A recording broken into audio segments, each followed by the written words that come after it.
Hi, everybody. Welcome Hello. to the Volcano School of Bizcraft and Coachery. Coaching 101. Woo! Yeah. You can't tell I'm rubbing my hands together. This is really exciting. We're making a because fire. whether you're brand new to coaching or you're an old hack, it's really good to review the basics every so often. For example, we reread the same books over and over and over and over again. When you read them, actually. We read them with you. Like, for example, we've probably read Nonviolent Communication about 8 times. We've attended many of the same events over and over again. The 2017? Yeah, we attended the same event about 7 times. Well, like, there were 2 separate events, and we attended each one 3 to 4 times. Yeah. And they're the same events with the same scripts. But, of course, it's different every time we do it because there's different people. People react to things in different ways. You pick up something new every time. So every time you read a book again, especially like a self-help book, not like a novel because you can pretty much remember everything from that, but self-help book, right? It's like if you're at a different point in your life, when you're reading the same book for the second or third or fourth time, you're going to learn something new from it because it's something that didn't apply to you last time. Yeah. Right? So every time we do something over and over again, we realized that there was something we might have missed or didn't fully understand, and it just helps us evolve even more. So whether this is your first time watching Coaching 101 or your 17th time watching this webinar, welcome or welcome back. You may be looking at it from a different perspective. Like the first time you might have been looking at it for coaching yourself, and then you look at it for coaching somebody else. Mm-hmm. So it's the same for an event. Like if you come to get your own personal transformation, that's great. But then you come to learn how to support others. You come as a leader and you learn how to support others in their transformation. Oh, it's a totally different experience. It's so good. And then you can come a third time and learn how to start presenting the event yourself. And that's, it makes such a huge difference to repeat things. Yeah. So let's start from the beginning. What coaching is and is not. Yes. And what coaching is not. Coaching is a professional relationship that helps people take their life from functional to optimal in their relationships, in their mindset, in their careers, in their businesses, or their organizations. A coach's job is to help the client bridge the gap between where they are now and where they want to be by helping them take 100% responsibility for their life. So coaching works on the premise that the client has the answers and the ability to transform their life. Yes, this is huge, guys. Read that last line again. Coaching works on the premise that the client has the answers and the ability to transform their life. Coaching. You are not doing the work for them, guys. And I like to say nobody needs coaching. Mm-hmm. People want coaching. Right. Because coaching is about the relationship that enriches your life that you want. So what isn't coaching? Coaching is not advice giving. Okay, so remember, when you're coaching somebody, don't just wait for your turn to tell them what they're doing wrong or what worked for you in your life. It's not about giving advice. No, if they are, let's go back. If they have the answers and the ability to transform their life, they don't need your fucking advice. No. Coaching is also not therapy. Now, therapy and coaching, do they have a lot in common? Yes. Can they go hand in hand? Absolutely. There's plenty of our clients who are getting coached by us right now, and they're in therapy. Because guess what? We are not therapeutic professionals. We are not specialists on mental illness. We cannot treat, diagnose, prescribe. We don't give advice, guys. But can you process your trauma through coaching? For sure. Does that happen? Absolutely. Some of the most important work I've done on my trauma and my PTSD has been through coaching and coaching techniques. But if you are in a place in your life where you have a mental illness that you're working with, that you might be struggling with, don't lean on your coach to solve that for you, because they're not a psychiatrist, they're not a psychologist, they're not your therapist. So just remember that coaching is not therapy. Nope. And therapy is more of a need-based thing.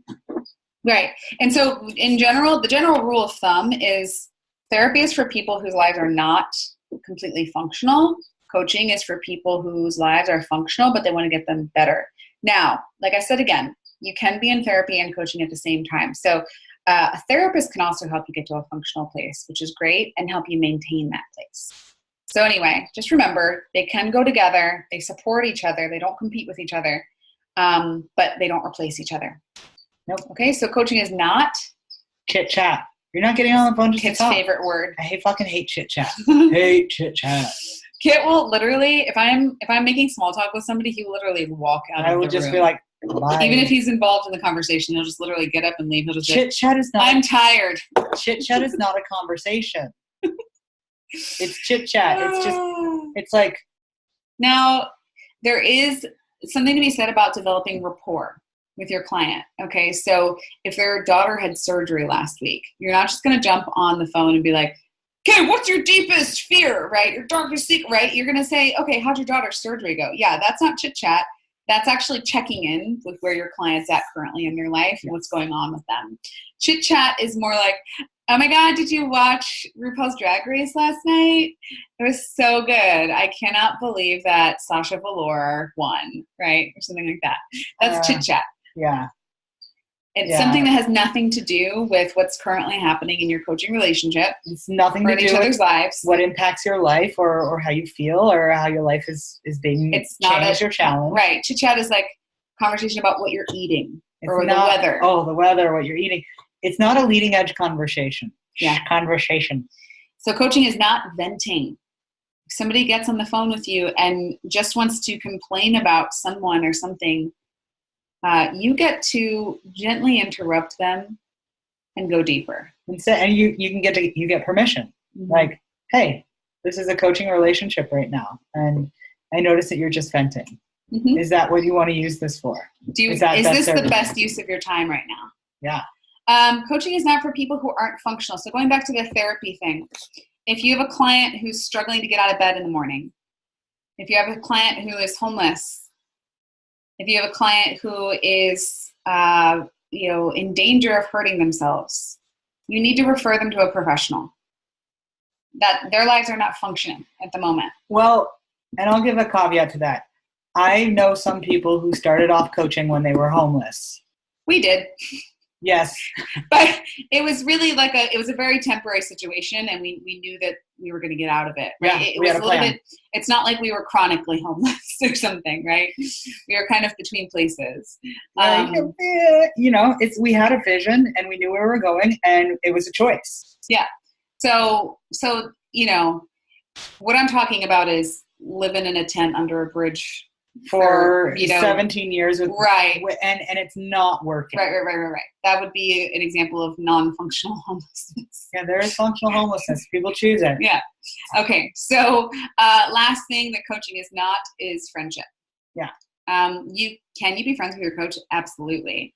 I am coaching several of my best friends at the moment. Some of you who are joining our program are some of our dearest friends in the world. And can we separate those relationships and create boundaries when we're coaching you? Absolutely. Must we separate those boundaries and delineate between when we're being friends and when we're coaching? Yes. Yeah. You have to. Yeah. You have to if you want to maintain a friendship, not just always coach somebody. But if your client is not your friend first and you are in a professional coaching relationship, it is really important to say this is a professional coaching relationship. Because it serves your clients when you do that. And yes, you may end up being friends, but you really want to make sure that you're serving your client by being a professional first. Yes, absolutely. Okay. Next is being at cause versus... Oh, wait, before we go on, I just want to say there's nothing wrong with this stuff, guys. We gave it some spicy language around it, but there's nothing wrong with this. We love all of it. Rosie loves chit chat. Sometimes it just feels good to vent. Sometimes you just need to get it out. Friendship, love friendship. Also, nothing wrong with living under a bridge. One other thing I just want to highlight is the advice giving part. So there's a difference between coaching and mentorship. Okay, so if you're in our program right now, you will be getting advice because you have signed up not just for coaching, but you've signed up to learn how to be a coach. Whoops. What happened? Oh, sorry about that, guys. Hold on one sec. Okay. The screen just changed for us for a second. So what I was saying is that you've signed up with us to learn how to be a coach, okay? So of course, we're going to direct you on what to do, how to do it, give you feedback on whether you're doing something correctly or incorrectly. There is going to be advice giving or mentorship within this program. So the difference between a coach and a mentor is that a coach asks questions and empowers you, and you have all the answers, right? The coach helps you find your own answers. A mentor, so we will be coaching you as well as mentoring you. And a mentor teaches you a new skill in addition to being your coach. Okay? So just keep that in mind as well. So this is mostly for you when you're developing a private coaching relationship with your client. That is not a mentorship. Okay? Ready? Yeah. Okay. So next is being at cause versus being at effect. So this is one of the most important things you need to understand as a coach. When you can teach this to your clients and be an example of it, you will change lives. Absolutely. So this is from the Echelon Associates website. So being at cause is living life from a position of having personal power and authority. It's about taking control and making decisions, causing things to happen, and accepting full responsibility for the outcome. Central to living at cause is the belief, I can. You believe yourself to be the creator of what happens in your life, learning from any mistake made and choosing your own end result. You choose your life. You're a cause. We like to call this being an empowered creator. Creating your own reality. If you want to bring some Abraham Hicks into it. Versus being an effect. On the other side of the equation is living in at effect, which means having things happen to you or being the victim of circumstance. Always looking outside of yourself for someone or something external to blame. People who live at effect typically experience feelings of fear, powerlessness, and helplessness. Living with the at effect mindset is about believing I can't. And when you see yourself as being helpless in a situation, you automatically filter out all the possible ways in which you could take control and create something different. Because you simply don't see that there are alternative, that's a big one in my mouth, my big teeth, alternative opportunities. Thus, the fact that you can't becomes true, further reinforcing your belief that you really can't. Now, I want to just say, guys, do bad things happen to good people? Yes, they do. And all the time. And it doesn't mean that if something bad happened to you, it doesn't mean that you're living at effect necessarily. Here's the thing. Things can happen to you that are completely out of your control, and things can happen to you that are, maybe has something to do with your control and your decisions as well. But say, for instance, something happens to you that's completely out of your control. The difference between being at cause and being at effect in that situation means how you respond to it. It means whether you allow that thing that happened to you to create a mindset of I can't, I'm powerless in every other area of your life after that, or if you take the thing that happened to you and you use that as fuel to be at cause and make big changes and then be an empowered creator in your life. Does that make sense? So it's kind of like victim versus victor, right? And I know this dichotomy really well because I lived the first 28 years of my life being at effect. Everything happened to me. I had no control over everything. I was powerless over certain things in my life. I was scared all the time. I felt helpless in a lot of situations. And I would just blame everything but myself for what was happening in my life. It's one of the most depressing ways to live. I mean, most people don't even know they're doing that. Yeah. Because they're just raised that way. I remember when I learned it wasn't this, depressing for me. It was just kind of like, oh man, I've got bad luck. For me, it caused massive depression because I really thought that I had no control over my life. And as soon as I learned this concept, that I actually create all of my life. Yeah. And I can create the story around it. I can start believing in myself. I can choose the end result based on the energy I emit. My depression started to really dwindle. Yeah. And for me, when I just made that decision, I mean, it was after one of the hardest years of my life, and I won't go into the details here, but just a huge catastrophe after huge catastrophe, about 5 different catastrophes of the worst things you could imagine happening to you in your life all happened. Including your house getting we won't go into fire. it. We won't go into it. But it was a hard year, right? And all of it had nothing to do with me. I didn't actually cause any of those things. But what I did cause was how I responded to it, how I reacted to it afterwards, and whether I continued to believe that I was this victim or living in a fact, or whether I just decided to create my own reality. And I decided to create it, and everything changed for me after that. And so you'll hear Rosie and I debate on this a little bit. She's like, I didn't cause any of these things. And I'm like, yes, but you attracted them. You did create them.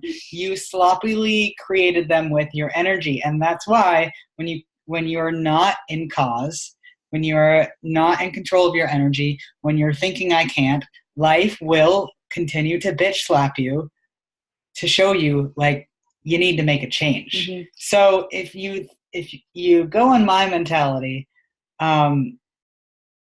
you create everything. Mm-hmm. Bad things do happen to good people because they don't realize how they're creating their life, and the things that they're doing and the things that they're thinking are actually drawing, some awful circumstances into their life. It's not like they're doing it on purpose. It's just sloppy creation. So there's some room for debate here, guys. You can go with Kit. You can go with me. You can come up with your own theory around this. But essentially what it comes down to is what your choices are. Right? Doesn't matter what's happened to you in the past. It matters what choice you make right now and tomorrow and the next day, and how you're going to choose to see yourself as an empowered creator or as being an effect. Okay? So just remember that, and just know that it's totally okay that me and Kit have different opinions on this, and it's totally okay if you have a different opinion on this. But one of the cool things about being a coach is empowering people to start being at cause. Yeah. In their life. And another way to look at it is if something awful comes into your life, you can say, you know what, this wasn't my fault, but if I'm 100% creator, why would I choose this in my life right now so that I could have a breakthrough? Right. So what's perfect about this horrible thing that's happening? What am I learning from this? What breakthrough can I get from this right now? Or even if you go super woo, you could say, maybe there's a certain amount of tragedies in your life that you knew you needed to have the transformation that you wanted to have before you came to this earth. And so, maybe sometimes people say like, why would I choose to be, have a disability, or why would I choose to be trans, or why would I choose to be born into, a really unprivileged position? And you can look at it from, well, I chose that because the lessons that I needed to have in this lifetime were planted in that experience. So if you choose that, you will get to mine the lessons from your experience. But if you choose like, life is just happening to me, not for me, it's going to be pretty painful. All right, so we're getting into some like PhD level coaching, not coaching 101 right now. So let's wrap up this part of the webinar. So as a coach, you are coaching your clients to be at cause. Check that out. So that's what it feels like to switch from being at effect to being at cause. It feels like you are running, you are jumping, you are making that choice to leap, and your coach is right there, Patrick Swayze, just gently lifting you up and supporting you and being at cause, right? This is why I go to CrossFit, so I can lift you guys up like this. Yeah, and I'm hoping that this will happen at Magma at least once, but we'll see. So just remember that, let's go back. Let's just watch that one more time. Yeah, being at cause is the single most important thing to change your life, except for one thing. So here's the thing, guys. You are not responsible for other people's feelings. Right? So you're taking responsibility for your life and your feelings. But as a coach, being at cause doesn't mean that you're responsible for your client's feelings. You're only responsible, or for anybody else's feelings. You're only responsible for yours. And you're only responsible for how you feel and how you respond. Right. Taking responsibility for someone else's feelings is called codependence. Yeah. Where do you draw the line? So again, this is up to you. We're not going to tell you where that line is drawn. You get to choose. All right, next we're going to go over some ICF core competencies. What the fuck does that mean? So ICF is the International Coaching Federation. It is, one of the biggest recognized coaching coaching certifications out there. And it's just recognizing the coaching community. Yeah. Now, look, is it necessary to be ICF certified? No. But because they're a for-profit business, they're not like a government regulated thing, right? There actually is no regulation in the coaching industry, which is a beautiful thing. It means that coaching programs can vary very, very broadly, and they can offer all different kinds of cool stuff, or it could be an $11.99 weekend course you take online. You know what I mean? Certified on Groupon just for fun. Right, for $20. Yeah. Right? So that's the fun thing and the weird thing about the coaching industry. But the International Coaching Federation exists as a way to try and standardize some of this stuff. And I think that their core competencies are pretty in line with ours. So we're including them in this Coaching 101 webinar. And a lot of people recognize ICF as a very credible coaching certification. Yes. So number one, prep. Okay, this is beginning the coaching relationship. Number one most important thing to support you and your client in the coaching relationship is to have a contract and payment. Once again, contract and payment. Contract and payment. The contract protects both you and your client. In the contract, you guys have signed a contract with us. You'll have all of the deliverables, which basically means all the things that we are going to give you or all the things you're going to give your client, all the things you can guarantee, right? You're going to get this number of calls. You're going to get a timeline where you work on your vision. You're going to get, personalized, NLP sessions, like whatever you specialize in, and you want to include that in your coaching contract. You get one Reiki session from me, right? You can put whatever you want in there, but make sure that the contract lays out all the terms of your agreement, what's allowed, what's not allowed, what are your boundaries as a coach, when can they call you or not call you, are they allowed to text you or not text you, all of that stuff. Lay out all your boundaries in the contract, lay out all the legal stuff, and lay out what the payment is. So this not only supports you, but it also supports the client. Absolutely. Because they know what they're getting, you know what you're giving, you know what's expected of both of you, and it's all very clear. And also, coaching, you do unearth some things that oftentimes clients want to wiggle away from it because it gets really heated and challenging and heavy, and you do sometimes do some really deep work, and the contract supports them and to continue the process of doing the work. Yes. And not giving up. Absolutely. And I'll be straight up honest, I've tried to wiggle out of my coaching relationships with my coaches because I've hit my shit. Hitting my shit. And I'm so grateful for the contract because my breakthroughs came after I tried to wiggle out. Yeah, exactly. That's when the biggest breakthroughs always come. So next is payment. Payment's really important in a coaching relationship. It's important to have a clear and easy way to pay set up for your client. Again, when you're exchanging money is an energy exchange, you guys. If you're coaching for free, most likely your client's not going to get the breakthrough that they need, because they don't have anything invested in the relationship.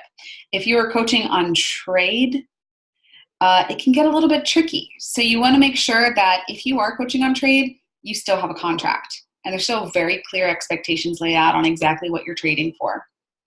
But payment is really important in the coaching relationship. Okay.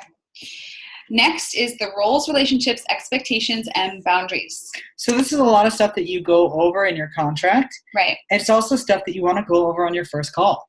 Yeah. So just remember, it's just what we just talked about. Let them know what is different about coaching, how you expect them to show up, how you will show up. You come as the authority. You come as a professional. This is a professional relationship. And next is also the process that you will take them through. So we didn't put this on a slide, but you want to let them know, like, this is the process I'm going to take you through. We're going to have 6 Lava calls, Lava Talks, 1-hour call each week.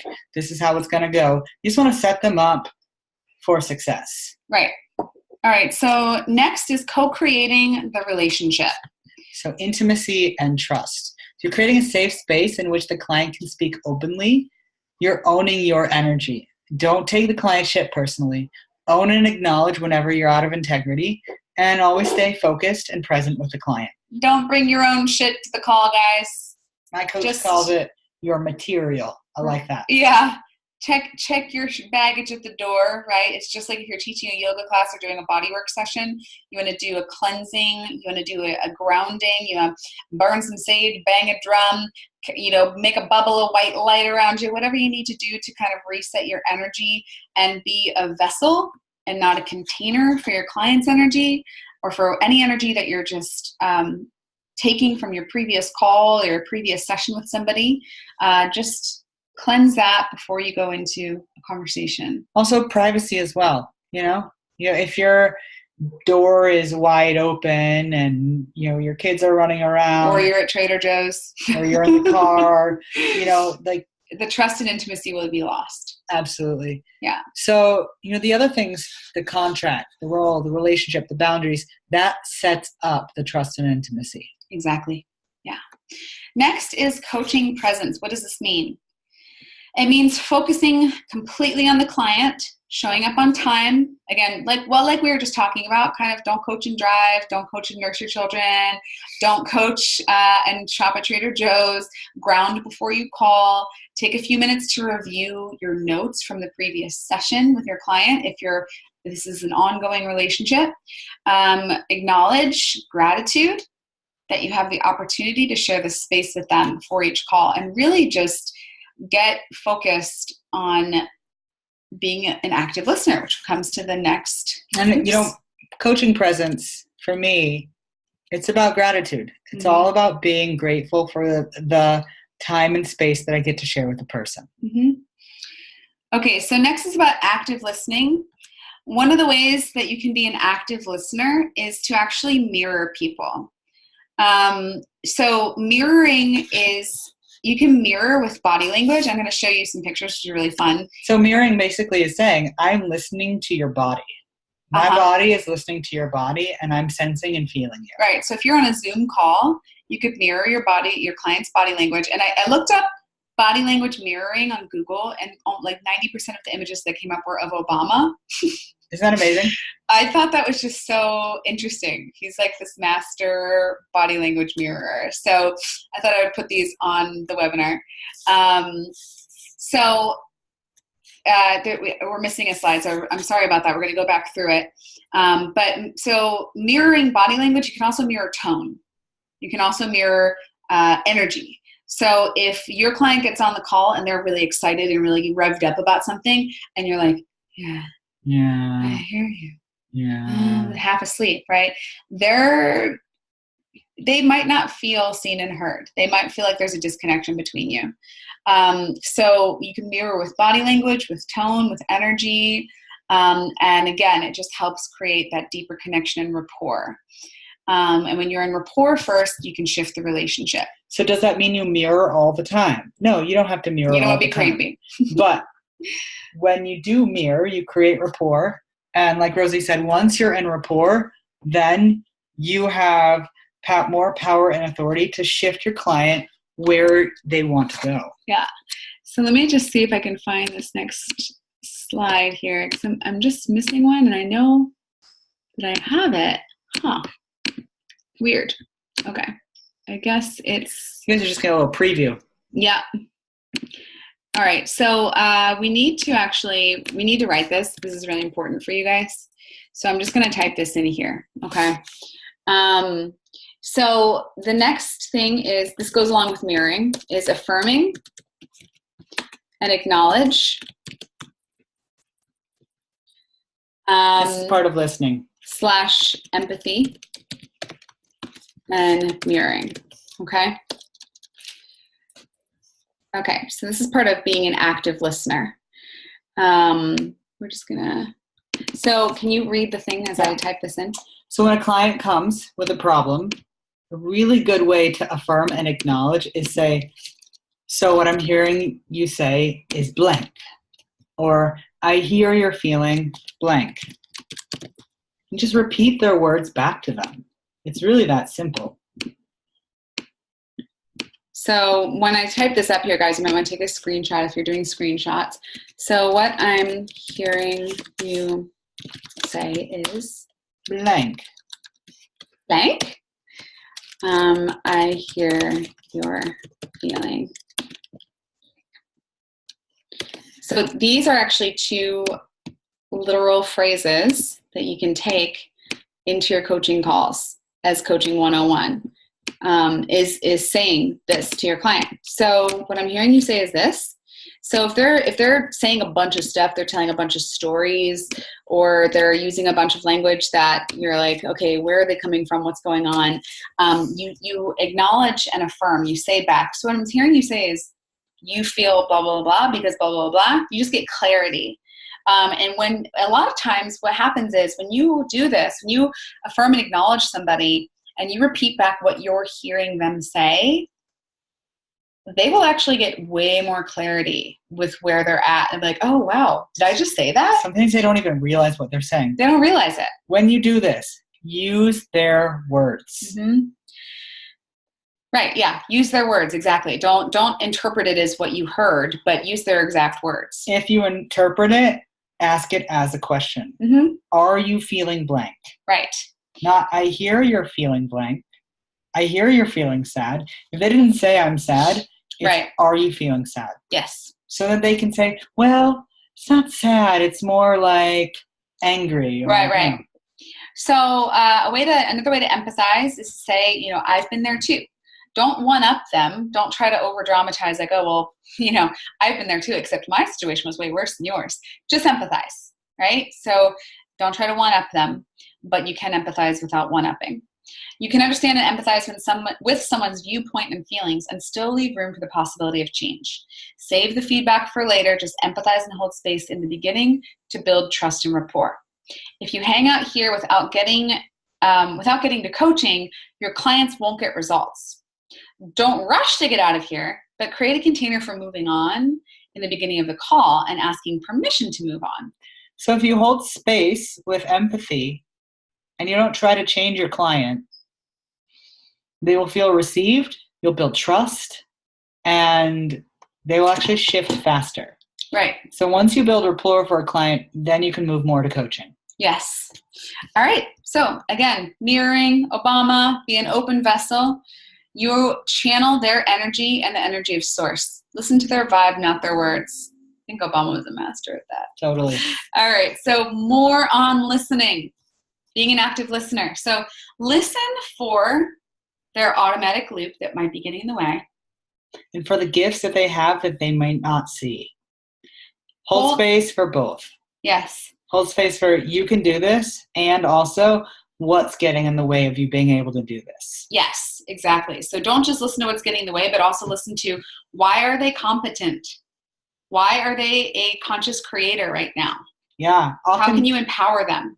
If I step into a call and I can feel that I'm judging a client, or it's like a discovery call and I feel like I'm judging them, like I don't believe they can do it, then I ask more questions and learn more, and I get curious about how I could believe they could do it.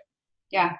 So listen to the phrases they say over and over again, you guys. You will hear, for instance, I had one client who lives in the UK, and a phrase that they often like to use is, I'm rubbish. I'm rubbish at this. I'm rubbish at that. I'm rubbish at this. I'm rubbish at that.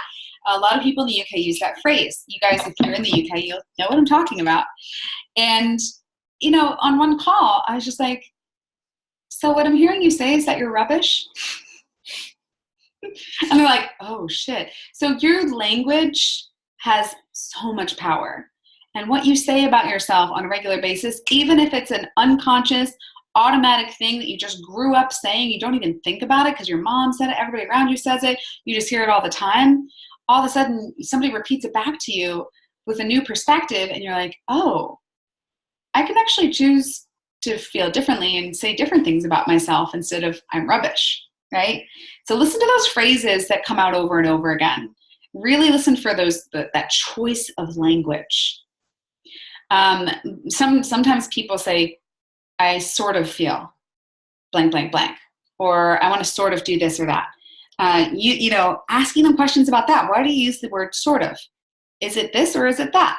Or is it just sort of this, right? And it's just this unconscious thing.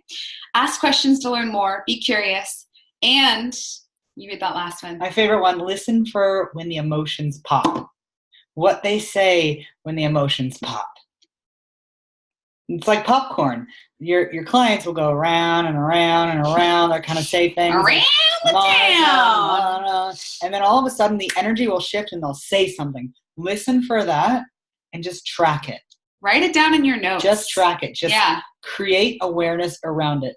This is one of the core competencies, which is creating awareness, tracking those little things. Yeah, exactly.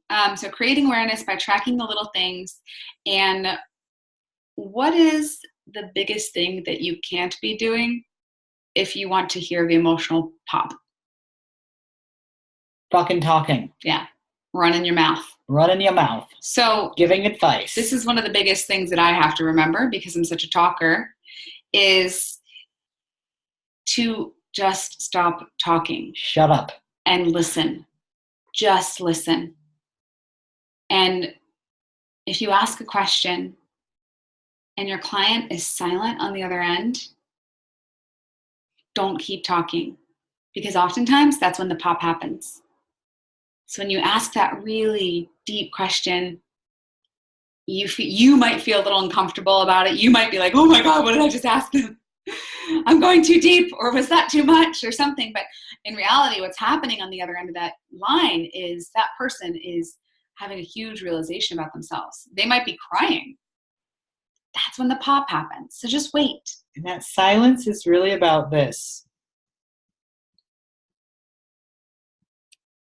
It's about believing the client has the answers and the ability to transform their life. Mm. If you're constantly interrupting your client, it's because you have a need to be right, or you have a need to be seen and heard. You have a need to be the smart one, and you're not serving your client when you need something from them to feel good.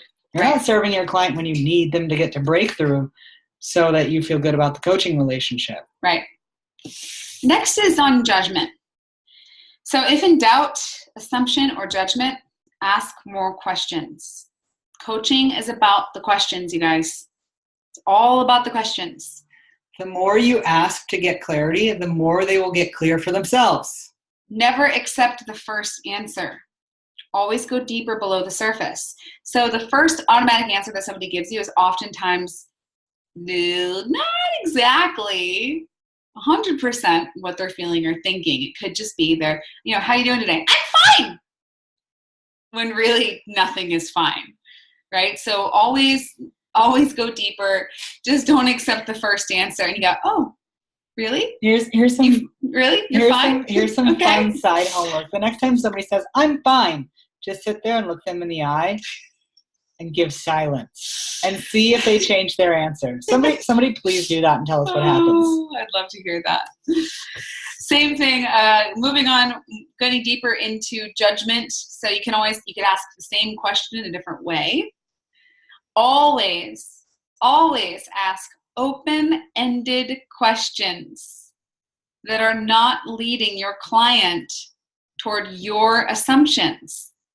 So you might think you have the answer and you want to just lead it to them. You want to lead them to it because you want to help them, or you think that you know better than them. But please ask open-ended questions that help your client find the answer for themselves. That has nothing to do with what you think they should be thinking or feeling in that moment. An open-ended question means not a yes or no question. Never give definitive statements about your clients. Yeah. Definitive statements about people are judgments. Mm-hmm. Check reality by weighing it with different scenarios. So you could say, all right, on one hand, you're doing this, and on the other hand, you're doing this. If you had all the money in the world, would you still care? Right. Would you still be pressing this issue? If you were in a happy romantic relationship with your dream partner, would this even matter right now? And that's actually a yes or no question, but so those are very specific questions, mm-hmm. But that's more about checking reality by weighing it with different scenarios. Right. So it's just about asking curious questions. And we put what else at the bottom of this, because oftentimes you'll hear your coach say what else about 5 or 6 or 10 times in a call, because that's a way of going deeper. It's a way of getting past the surface and diving down and figuring out what the true feelings that are happening under the surface are. So what else? Then what? So, all right, cool. So if you had that, then what? Then what would you have? What else? What else? Right? So if you run out of something to say, you can always say, what else? All right, next is direct communication. Say what you mean and mean what you say. Yes. Even if it feels a little harsh. And this is actually one of the most important pieces of coaching. And this is one of the biggest pieces that we want to teach you. Direct communication is all about, it's the get-go. It's what you start your coaching relationship off from the get-go. The contract, the payment, saying things without emotion, saying things without adding your material to it, saying things in an objective way, communicating exactly what you need, saying exactly what you mean. And it can be scary, it can be scary to say things like, I'm taking space from you right now. I don't want to talk so closely to you right now because your breath stinks. Okay. That's very direct. It's very clear. Say what you mean and mean what you say. Not like, oh, I just need a little space. I just I need like my bubble, the bubble that I have between people. I'm sensitive. What you're actually saying is, your armpits are kind of kicking right now. So I like a 5-foot boundary. Yeah. It might sound mean, but it's so much more compassionate to be truthful than to give a 5-foot boundary with one person and then get really close to the other person and have them think like, what's wrong with me? Just be clear and direct. Right. Next is facilitating learning and results. So this is another core competency, and the creating awareness. When you see something, say something. So when you notice your client going into a story that they have all the time, or you notice them going into a loop that they have, just talk about it. Observe it without emotion, without judgment, and get curious about it. Share your clients' loops when you see them. Giving feedback. So the feedback is it's about creating awareness, and it's about facilitating learning and results. And this is a good example of how to give feedback. Ask permission. So, do I have permission to give you feedback that will support you in reaching your vision of blank? So, the second part that says that will support you in reaching your vision of blank. Only give feedback if you know somebody's vision. Feedback without knowing somebody's vision is just crappy advice. Because if you don't know where someone wants to go, how do you know how to give them advice? How do you know how to give them feedback? So, do I have permission to give you feedback that will support you in reaching your vision of having a healthy and happy relationship with your wife? Yes.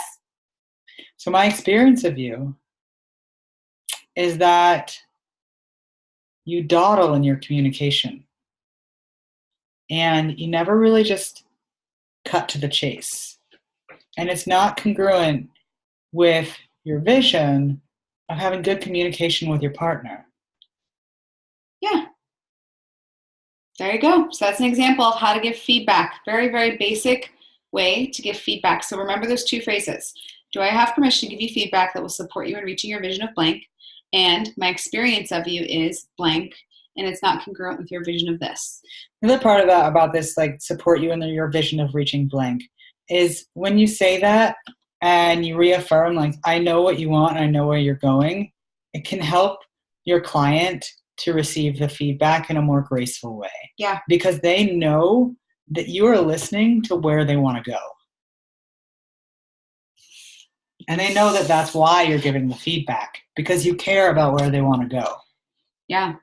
The next core competency of the ICF is designing actions. So it starts with knowing their vision and believing they can get there. That's number one volcano thing too. Know their vision and believe your client can get there. If you don't know their vision and you don't believe they can get there, you don't really have business working with them. Yeah. How are you going to take a stand for their vision if you don't know what their vision is? How are you going to take a stand for their vision if you don't believe in them?